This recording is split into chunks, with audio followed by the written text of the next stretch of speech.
भाई किसी दोस्त ने एक चिट्ठी लिखी है। चिट्ठी अंग्रेजी में है। मैं उसको ट्रांसलेट करके पढ़ रहा हूँ कि एक मेरा दोस्त था कि मेरा अकेला दोस्त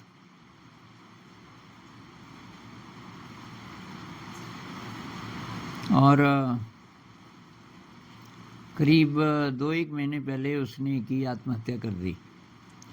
और उसका कारण था कि ये पढ़ाई का प्रेशर बहुत ज़्यादा था उसके ऊपर, उसके पेरेंट्स की तरफ से खासकर।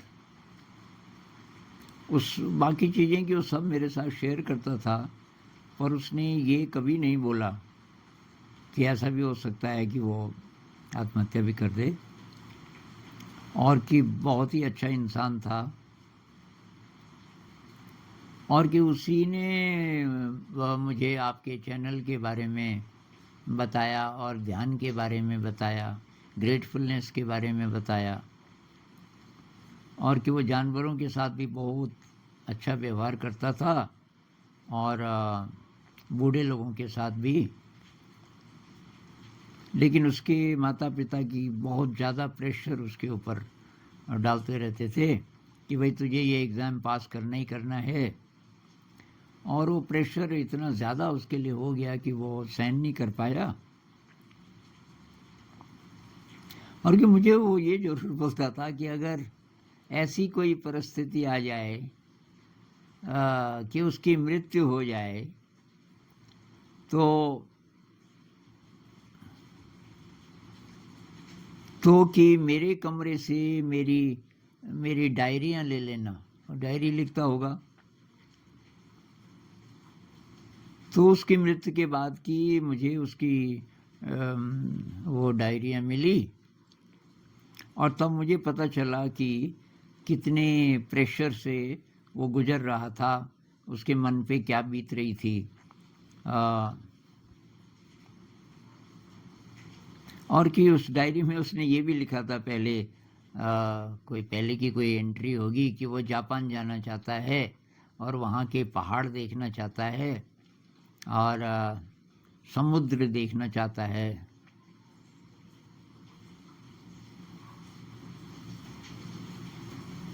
और कि वो ग्रेटफुलनेस का भी अभ्यास करता था ईश्वर की तरफ, कि मेरे पास जो आपने मतलब जो दिया है, आई एम ग्रेटफुल। अब कि मैं उसके लिए प्रार्थना करता हूँ कि उसकी आत्मा को शांति मिले।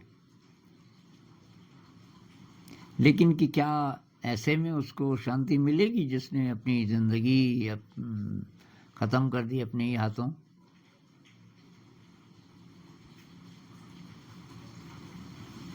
तो कि मैं क्या करूं कि उसकी आत्मा को शांति मिले?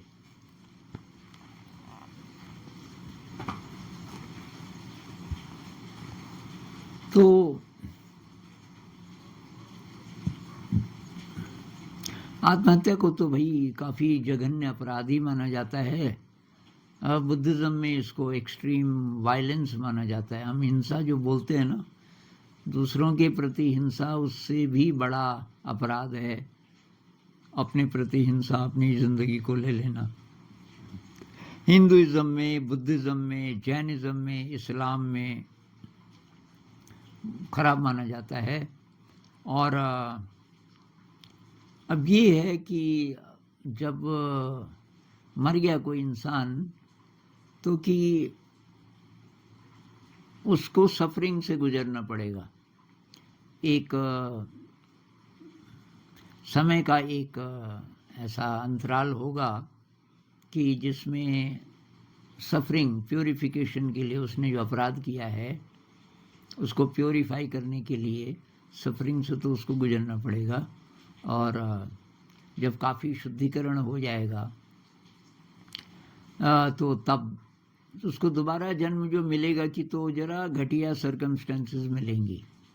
जिन चीज़ों के कारण वो ग्रेटफुल महसूस करता था ना, कि ये ईश्वर को अल्लाह को तूने मुझे ये भी दिया, ये भी दिया, ये भी दिया, अगले जन्म में शायद थोड़ा सा डिप्रीवेशन की सर्कमस्टेंसेस में पैदा हो, कुछ अभाव ज़िंदगी में रहे, जैसे बहुत गरीब हैं पेरेंट्स, या अच्छे अवसर नहीं मिल रहे हैं, या कि किसी रोग से गुजरना पड़ रहा है बचपन से ही, या कि कोई ट्रॉमेटिक एक्सपीरियंस है बचपन का,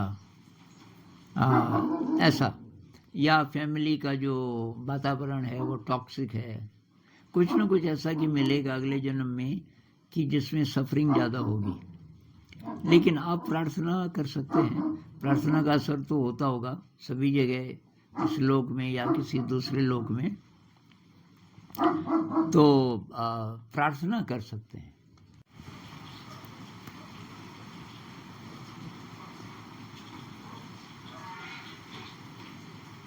तो भाई इसमें एक तो पेरेंट्स के लिए बहुत महत्वपूर्ण संदेश है। अगर आपके बच्चे, अगर आप पेरेंट हैं, आपके बच्चे कॉम्पिटिटिव एग्ज़ाम की तैयारी कर रहे हैं, तो यार उन पे प्रेशर मत डालो, उसका कोई भी अंजाम हो सकता है।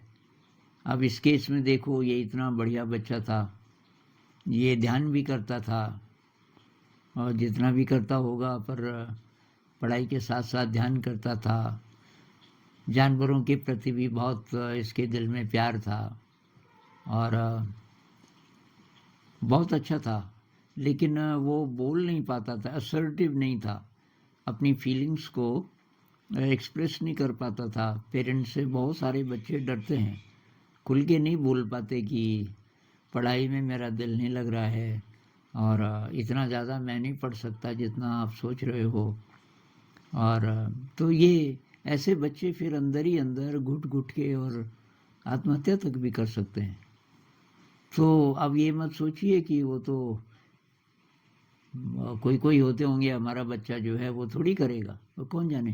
प्रेशर मत डालिए, प्रेशर मत डालिए, और ये उसको बोलिए बल्कि यार बेटा, तो बेटा या बेटी पास हो चाहे फेल हो, कोई बात नहीं, अपनी तरफ से डू योर बेस्ट, और देखा जाएगा।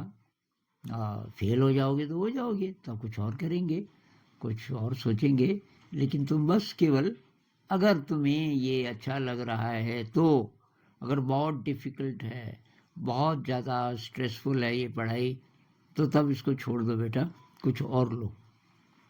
ऐसे ऐसे आपको करना पड़ेगा, क्योंकि उसकी फीलिंग्स को, अब वो डायरी में लिखता था, केवल किसी को बता नहीं पाता था, शेयर नहीं कर पाता था, अपने दोस्त को भी नहीं। ये जिन भाई साहब ने लिखा है,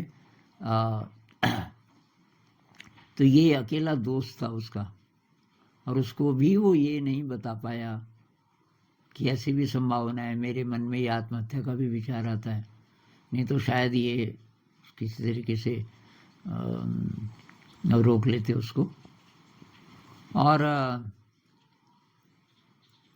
स्टूडेंट्स के लिए भी भाई एक संदेश इसमें ये है, भाई इतने घुट घुट के मत रहो यार, अपनी फीलिंग्स बताओ पेरेंट्स को, ज़्यादा से ज़्यादा वो नाराज़ होंगे।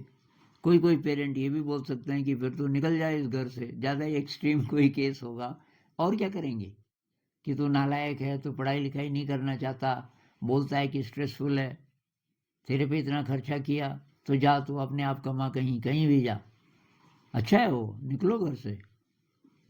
तो मैंने एक वीडियो भी बनाया है अभी 2-4 दिन पहले, कि जब कोई ना समझे आपको, निकल पड़ो, ऐसी जगह मत रहो, लेकिन आपको थोड़ा सा असर्टिव तो होना पड़ेगा भाई। एग्रेसिव नहीं मैं बोल रहा हूँ, असर्टिव का मतलब है कि अपनी बात को बोल पाना, अपनी बात को, खासकर डिफ़िकल्ट जो बात है, जिसको बोलने के लिए हिम्मत चाहिए, तो माता पिता को बताओ यार ये बातें, कि कितना प्रेशर है और आपसे हो पाएगा कि नहीं हो पाएगा, साफ बोल दो। ये बहुत सारी चिट्ठियाँ आती रहती हैं इस तरीके की मेरे लिए, जिसमें ये है कि मैं क्या करूं, माता पिता सोचते हैं कि मैं पास हो ही जाऊंगी। अभी कुछ दिन पहले किसी लड़की की चिट्ठी थी, और मुझे मालूम है कि बहुत मुश्किल है, मेरा तो मन ही नहीं है इसमें, लेकिन मैं उनको यही जताती हूँ कि सब ठीक चल रहा है, तो मैं तो उनको धोखा दे रही हूँ। तो ऐसे जितने भी केसेस हैं भाई, उनको बताओ, माता पिता को क्लियरली बताओ कि ये ज़्यादा डिफ़िकल्ट है मेरे लिए और मेरे से नहीं हो पाएगा। और आप ये मतलब मैं तो कोशिश करूँगा, बेस्ट करूँगा, लेकिन ज़रूरी नहीं कि मैं पास हो जाऊँ। ये बात बोलनी पड़ेगी। उनको थोड़ा ये आंकड़े भी दो कि 15 लाख विद्यार्थी तैयारी करते हैं, जिसमें से 1500 निकलते हैं। तो जो ब्राइटेस्ट हैं वो भी रह जाते हैं। कोई एक आध सवाल ना आए तो 1-2 नंबर से रह जाते हैं। तो ये बहुत लोग बोलते हैं ना कि मैं पिछले साल 1 ही नंबर से रह गया था, 2 ही नंबर से। अरे तुम नहीं थे भाई, हजारों रह जाते हैं केवल 1 नंबर से। 15 लाख में से कुछ हजार ऐसे हो सकते हैं जो 1 नंबर, 2 नंबर, 3 नंबर से रह गए। तो आप रह गए 1 नंबर से तो अगली बार निकल ही जाओगे। ये सोच के मैंने बोला था एक वीडियो में, कॉम्पिटिटिव एग्ज़ाम की तैयारी वो लोग करो जिनकी कोई फाइनेंशियल रिस्पॉन्सिबिलिटी नहीं है। मतलब ऐसा कोई सपना नहीं है पेरेंट्स का कि तब नौकरी मिलेगी और तब उससे हमारी देखभाल ये बच्चा करेगा। अगर ऐसा है तो साथ साथ इनकम के लिए कुछ और सोचो, क्योंकि यहाँ तो जुआ है ना। बाय चांस आप निकल सकते हो, बाय चांस। वो मैथ में आपने प्रोबेबिलिटी पढ़ी होगी ना, कितनी प्रोबेबिलिटी है पास होने की? 15 लाख में से 1500, तो प्रोबेबिलिटी कितनी है? बहुत कम है। खैर, तो भाई स्टूडेंट्स को थोड़ा सा असर्टिव होने की ज़रूरत है। अपनी फीलिंग्स दबा दबा के मत रखो, ऑनेस्टली बोलो माता पिता को ये लाइन मेरे लिए ठीक है कि नहीं है। मैंने सुना है कि जो बड़े बड़े इंस्टीट्यूट हैं तो हर साल एक आध ये आत्महत्या होती रहती है। कोई ना कोई बच्चा कर ही देता है आत्महत्या। भाई क्यों तुम मौत के मुंह में डाल रहे हो अपने बच्चों को? तो ये पेरेंट्स के लिए भी और स्टूडेंट्स के लिए भी भाई बहुत बड़ी चीज़ हम सीख सकते हैं इस घटना से।